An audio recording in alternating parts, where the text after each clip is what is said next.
Hi everybody, we're going to be starting the process of my 66 Ford Econoline van by actually getting some parts from the junkyard and kind of refurbishing them and getting them ready to put on the engine.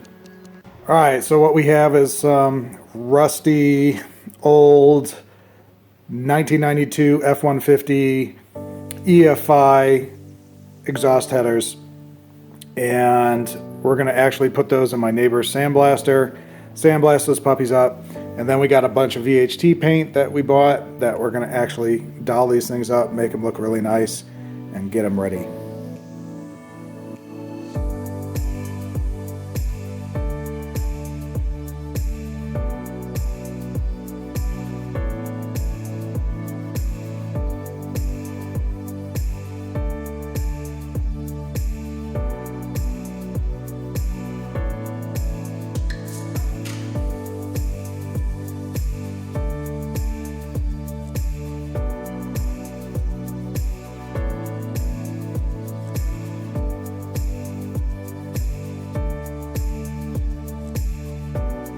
So these things came out really nice. One of the things that I've learned through this process is my neighbor doesn't have a high CFM compressor, and so when I first started, I was like, oh man, this is going to be like done in 15 minutes. And then the next thing you know, like a minute later, I'm like, well, hold on a second, this ain't doing much. And then he's all like, oh yeah, you got to let the compressor, catch up. And I'm like, man, I should just roll this over to my house because I got like, I don't know, something like 14 or 15 CFM. And I could just bust through these things, but is what it is. So in any case, we got this ready to go. All I need to do is wax and grease remove these. They've already been kind of sanded, not only blasted, but I actually kind of went over it with a scuff pad, and kind of all ready to go, and then just hang them. So what we're going to be using, we're going a little bit over the top here, but we're going with a tri-coat system. Now what's funny is they have this primer, and then reading after the fact, I'm seeing that you don't necessarily need primer to like shoot color, but I figured, hey, I want these things to look nice, I'm going to do it right, so I'm going to hit these with primer, then I'm going to go with color, and then I'm going to hit a satin clear on there, and just to kind of preserve it for longevity.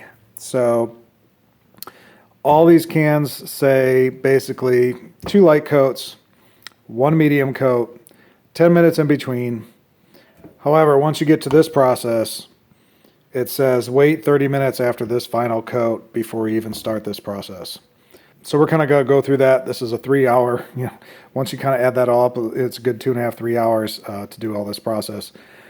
So we are going to start now, and of course you want to be around 70 degrees when you're spraying at least. And right now it's 62 here, but in the sunlight hitting everything, it's a lot warmer. So so I feel we're at a good temperature, and this all fits in the window of time that I have to do this. So that's what we're doing.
I wanted to kind of throw a little extra information. So it was okay to shoot 60 and up on this, so that was good. So we were within spec even though it was warmer outside in the sun.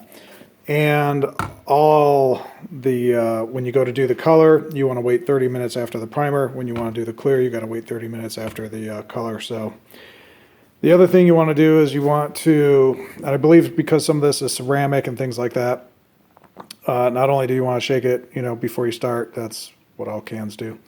But after a minute of spraying, they want you to shake it more, and then spray a minute, and then shake it more. And so I was doing that with the primer. I'm definitely going to do that with the color, and kind of go from there.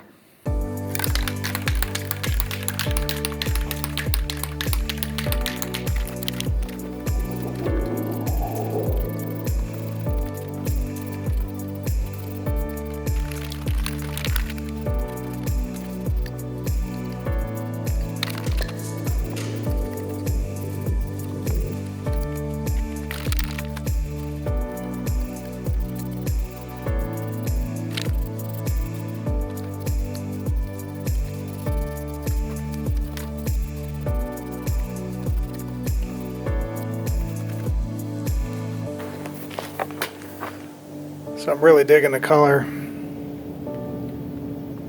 It's almost like a bronze in a sense. With this being so low, it's really easy to miss a spot underneath. So I'm gonna really make sure I get a good coating on this for this last coat.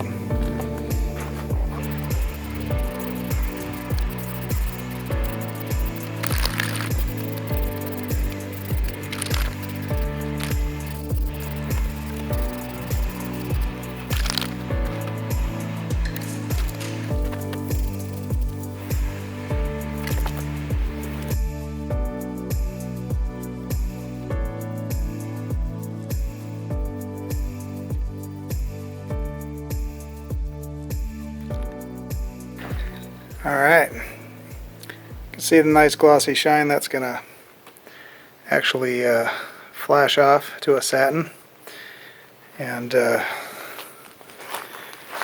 things are doing pretty good, looking really good. You can see that's already starting to get a satin there. Still seeing a spider web, but it is what it is. There's another one. So, man, these look great. Look a lot better than they started. So we're going to let this dry for a few hours and put them away. And then I'm going to actually cure them by putting them in the oven. I have an oven, and I installed a 220 in my garage so I could use an oven just for powder coating and curing like this. Alright, so I've been saving my electric oven here for some curing, and one of the things I've been worried about is how many black widows live inside this thing right now. That's what I've been worried about. So I've been having dreams that I bring this into my garage and I turn it on, and then like 100 spiders come, rushing away from the heat and then go into my house. That's what I've been dreaming about. So we're gonna make sure that's not the case today. But we need to bring this in the garage. And I remember that I accidentally dented it when I picked it up because there's no reinforcement anywhere to put this thing on the dolly correctly, and it also has to do with my dolly that's really small too. So hopefully we don't. We'll lift it from this side anyways because it's already damaged. But try to bring this in and hopefully this thing works.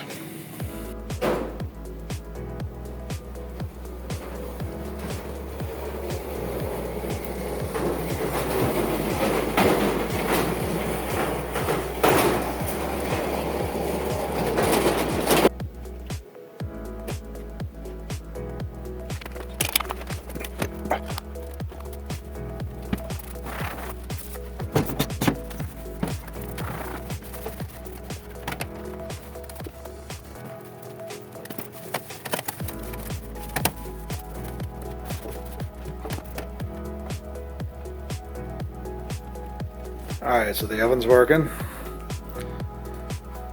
and I got a few minutes left on my first cook. I feel like Breaking Bad right now. Our first cook. So I got set at 300, which is yielding about 244 degrees physically inside the unit. And so we're supposed to do that for about 20 minutes and then let it set for about 30 minutes.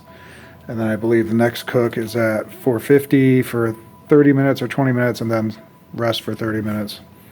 And then it wants to go to 650, which of course I can't go to, but I could try to go to 500.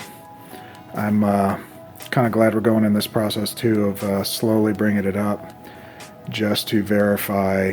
You know, I know like these things could take up to 30 to 60 amps if you had everything going.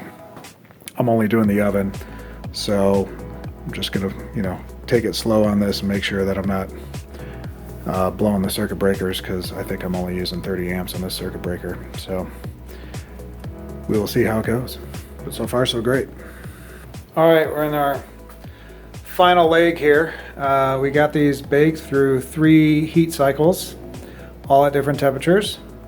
And so we're just gonna let that sit about a half an hour, let that cool off. And no problems with my electricity. Everything was good, so kudos to me to wiring this up. And yeah, I'm psyched to have one thing marked off on the van. So there you go, fully baked, ready to go, looking awesome. I got the other one sitting over there, ready to go. So all in all, good day, got that all finished. And the next thing, I'll have to double check, but I think I'm gonna paint the Offenheiser C that I got sitting there. So that'll probably be the next thing I do.